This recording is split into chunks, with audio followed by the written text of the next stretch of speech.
ദൈവനാമത്തിന് മഹത്വമുണ്ടാകട്ടെ. വീണ്ടും നാം ഒരു വിശുദ്ധമായ ആത്മീയ കാലഘട്ടത്തിലേക്ക് പ്രവേശിച്ചിരിക്കുന്നു. നോമ്പുകാലം ആത്മപരിശോധനയിലൂടെ, പശ്ചാത്താപത്തിലൂടെ, പ്രാർത്ഥനയിലൂടെ ജീവിതത്തെ വിശുദ്ധിയിലേക്ക് നയിക്കുന്നൊരു കാലമാണ്. ഇന്നത്തെ ധ്യാനത്തിനായി വിശുദ്ധ മത്തായി എഴുതിയ സുവിശേഷം 16-ാം അധ്യായം 24-ാം വാക്യം.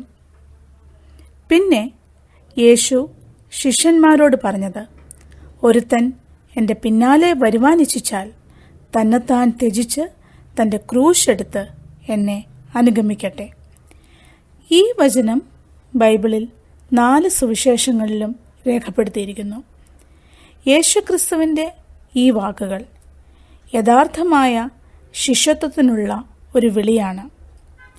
യഥാർത്ഥ ശിഷ്യന്മാരാകുവാനുള്ള 3 വ്യവസ്ഥകൾ ഈ വാക്യത്തിലൂടെ നമ്മെ ഓർമ്മിപ്പിക്കുന്നു.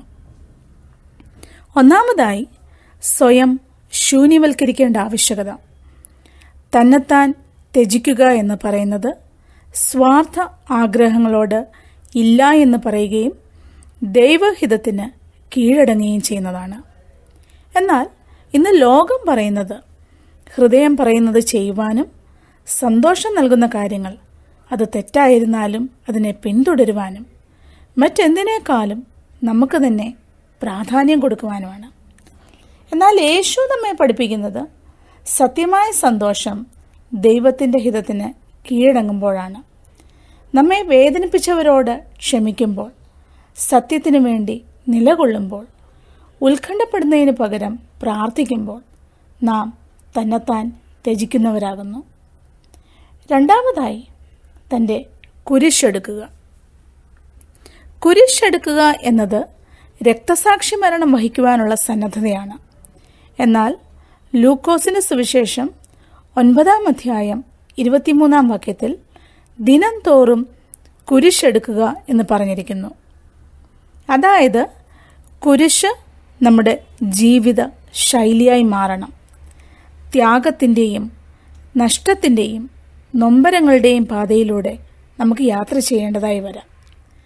ഇന്ന് നാം പലപ്പോഴും സ്വന്തം നേട്ടങ്ങൾക്ക് വേണ്ടിയുള്ള വേദനകൾക്ക് ക്രൂശ് എന്ന് പറയാറുണ്ട്. എന്നാൽ ക്രിസ്തുവിന് വേണ്ടി നാം ഏറ്റെടുക്കുന്ന സഹനങ്ങളെ നമുക്ക് സ്നേഹത്തോടെ ചേർത്ത് പിടിക്കാനാകണം. പ്രിയമുള്ളവരെ, ക്രൂശിന് ശേഷം ഒരു ഉയർത്തെഴുന്നേൽപ്പിൻ്റെ അനുഭവമുണ്ടെന്ന് ഓർക്കുക. മൂന്നാമതായി, എന്നെ അനുഗമിക്കുക. അനുധാവനത്തിൻ്റെ ജീവിതം യേശുവിൽ പൂർണ്ണമായി ആശ്രയിച്ചും അനുസരിച്ചും ആ പാതയിൽ പിന്തുടരുക എന്നതാണ്. യേശുവിനെ അനുഗമിക്കുന്നവർക്ക് ലഭിക്കുന്ന പ്രതിഫലം യോഹന്നാന്റെ സുവിശേഷം 12-ാം അധ്യായം 25-ാം വാക്യത്തിൽ രേഖപ്പെടുത്തിയിരിക്കുന്നു. യേശുവിനെ അനുഗമിക്കുന്നവൻ അവൻ ഇരിക്കുന്നയിടത്ത് ഇരിക്കുകയും പിതാവ് അവനെ മാനിക്കുകയും ചെയ്യും. ശിഷ്യത്വം എന്നത് യേശുവിൻ്റെ പീഡാനുഭവവും മരണവും അനുകരിക്കാനുള്ള ഒരു വിളിയാണ്. ക്രിസ്തുവിനായി നമ്മെ നഷ്ടപ്പെടുത്തുമ്പോൾ നാം നിത്യജീവൻ നേടുന്നു. വിശ്വാസത്തോടെ ക്രൂശ് വഹിക്കുമ്പോൾ മഹത്വത്തിൻ്റെ കിരീടം നമുക്ക് ലഭിക്കുന്നു. നമുക്ക് നമ്മെ തന്നെ ഒന്ന് ശോധന ചെയ്യാം. നമുക്ക് നമ്മെ തന്നെ ത്യജിക്കുവാൻ സാധിക്കാറുണ്ടോ? ഞാൻ എൻ്റെ ക്രൂശ് യഥാർത്ഥമായി വഹിക്കുന്നുണ്ടോ? ഞാൻ യേശുവിനെ യഥാർത്ഥമായി അനുഗമിക്കുന്നുണ്ടോ? എൻ്റെ ജീവിതത്തിൽ മാറ്റം ആവശ്യമുള്ള മേഖലകൾ ഏതൊക്കെയാണ്?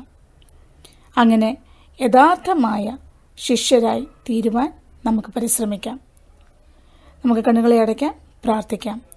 കർത്താവേ, അവിടുത്തെ ക്രൂശിനെ ശരിയായി അനുധാവനം ചെയ്യുവാൻ എന്നെ സഹായിക്കണമേ. ജീവിതത്തെ വ്യത്യസ്തമായി കാണുവാനും പ്രവർത്തിപ്പാനും ഞങ്ങളെ സഹായിക്കണമേ. ആമേൻ.